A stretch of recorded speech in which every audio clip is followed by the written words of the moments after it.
Bitcoin, Bitcoin is good for you, right? Bitcoin is empowerment technology that will allow you to be the best version of yourself.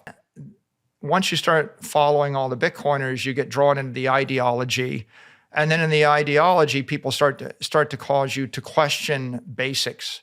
I don't think you change the world through full frontal attacks, and I don't think you change it through aggressive confrontation. I think you change it through elegant, diplomatic innovation. I think that there's a movement afoot, and there's just a broad worldwide consensus that we need something different than the ideas of the last 30 years. We need something new.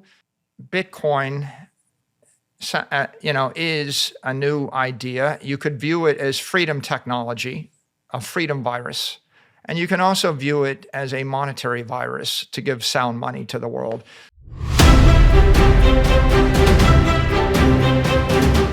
I think that Bitcoin it's an asset, and that makes it the ideal treasury asset. That makes it a solution for every corporation in the world, and every investor, and every family, every individual. It's also a technology, but it's a technology for human empowerment, right? And I think Peter Thiel pointed out that cryptography and giving strong encryption to the individual, it shifts the balance of power away from the corporation and away from the central entity, whether it's a government or a big corp, and it shifts it back to the individual.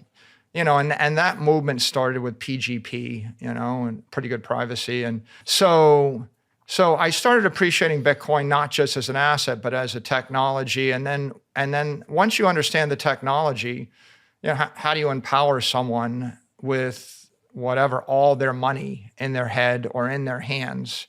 And how do you empower someone to move all their assets from here to there without asking permission? That leads you to the ideology, right? And the ideology is based upon, a protocol that empowers technology, that creates an asset. But ultimately, the ideology is, self-sovereignty, privacy, individual rights, and, the sovereignty of the individual, and also property rights and freedom. And I think that once I got involved, I started looking for a solution to a treasury problem. So I kind of got involved because I had an economic problem. And then in the research, it leads you to understand the technology and appreciate the combination of cryptography and proof of work and energy. And then once you start following all the Bitcoiners, you get drawn into the ideology. And then in the ideology, people start to cause you to question basics. For example, what is inflation? I would have accepted the party line inflation as CPI. And then as soon as you realize inflation is not CPI or inflation, and you can generate as many inflation metrics as you wish to generate, then you realize, well, I can just cherry pick any inflation. And so the best possible situation is to run an economy with 12% inflation while I convince the people that it's 2% inflation, because the cost of capital really is 12%, but they think it's 2%. And the difference of the 10% I get to give to anybody else I want, right? So every pension is indexed at CPI, so I'm raising your pensions at 2%. I'm inflating the money supply at 10 or 12%, right? And that leads you to question a lot of things. Well, if the inflation rate isn't correct, then maybe GDP isn't correct. How do you actually measure gross domestic product, if it's not inflation adjusted? In nominal terms, people will perceive the economy to be growing, but once you put in place the right inflation rate, the economy is shrinking. Nobody in the modern era wants to admit that their national economy is shrinking due to political policy. Well, that leads you to start looking at all these other things like PPI indexes. What does that really mean? And then what about unemployment? How can you have an unemployment rate of 2 or 3% when 45% of the people don't have a job? Like what's the definition of unemployment? Well, we only count people as unemployed if they wish they weren't. Huh? Huh? Like, so all of these metrics that talking heads on TV, they argue about, they're all synthetic faux metrics. And you can build an entire world and a trading strategy and an ideology around synthetic, cherry-picked, false metrics. Or once you discover Bitcoin, you start thinking, well, if the GDP is not right and the unemployment's not right and the inflation's not right, then what is right? And so I think that the Bitcoin opened that door for me, and it caused me to question a bunch of other things I'd taken for granted. And that leads you to, read, The Creature from Jekyll Island. And then it leads you to read everything by Murray Rothbard, A History of Economic Thought, and you discover Austrian economics. And then it causes you to go back and you rethink all of history. Like I go back and I reread the history of the world. If you read Durant's Story of Civilization, he wrote 15,000 pages on the world. Most people didn't read 15,000 pages of world history when they were 18 years old.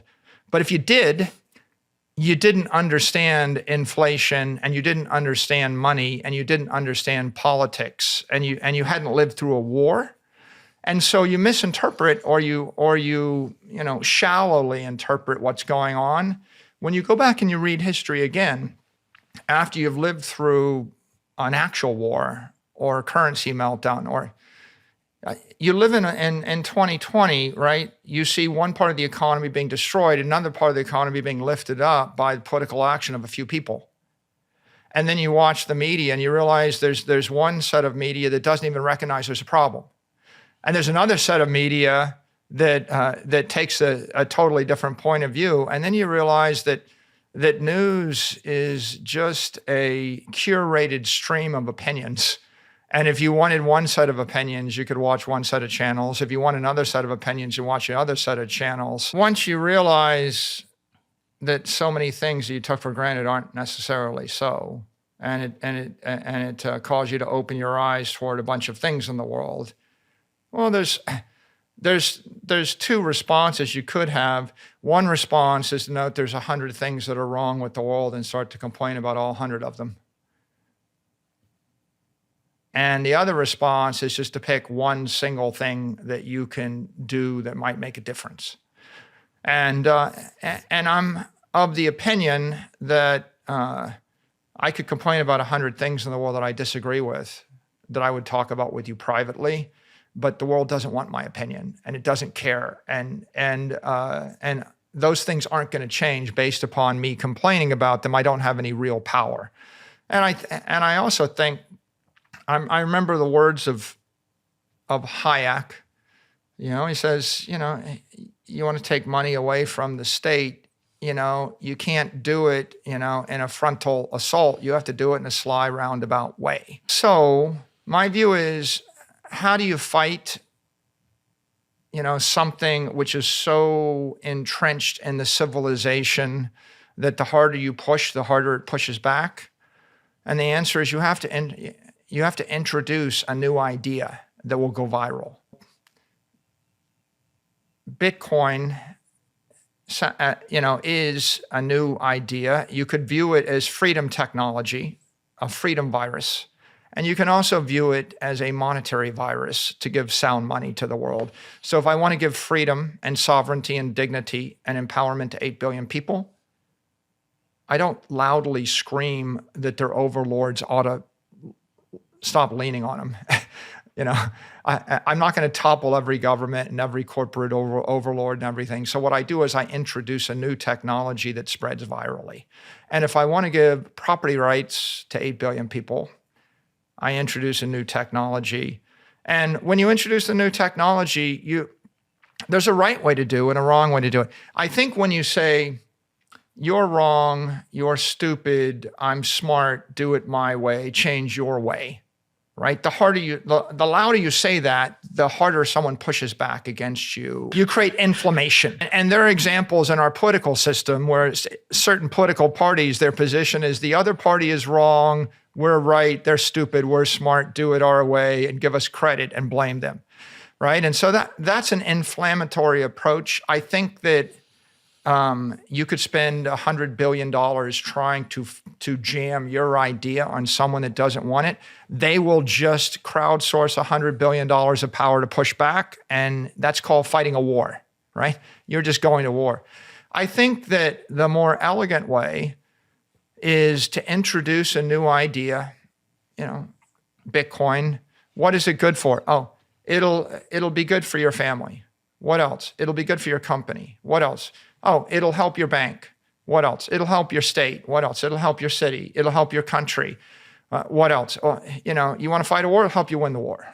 You disagree with X, it'll help your political party. You want to win an election, it'll help you win, right? What is Bitcoin?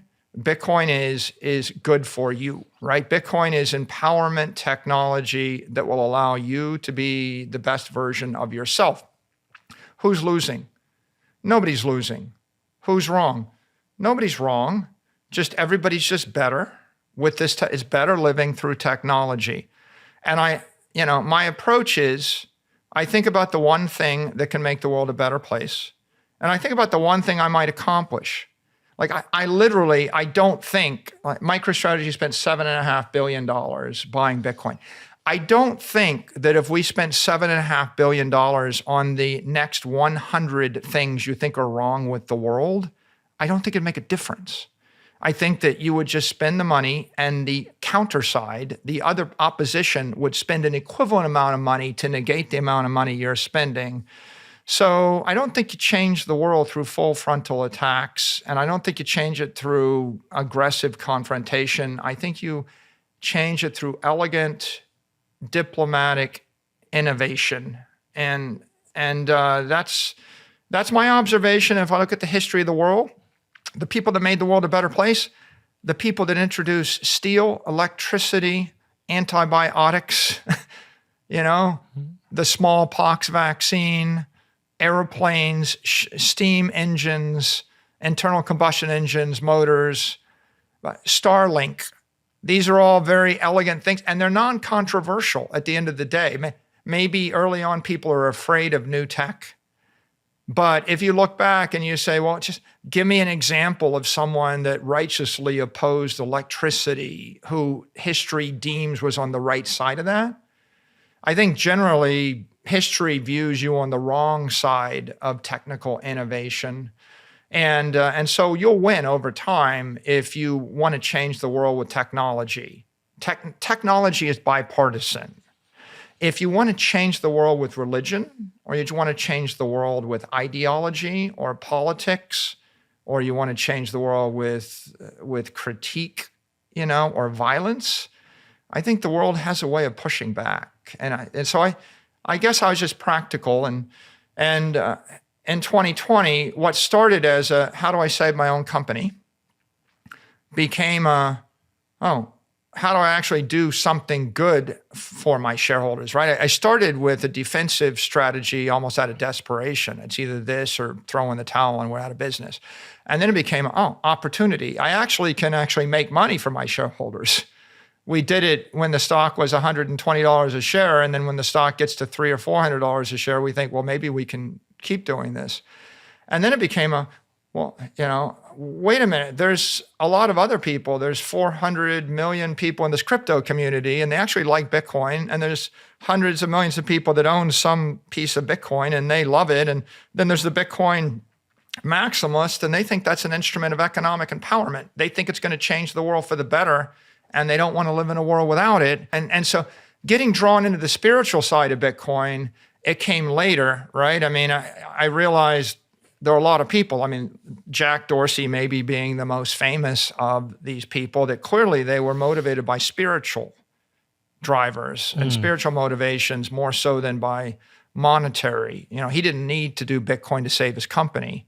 He was a big tech billionaire success. And on the other hand, it's not bad that that we both had different motives, because my motive was save a zombie company.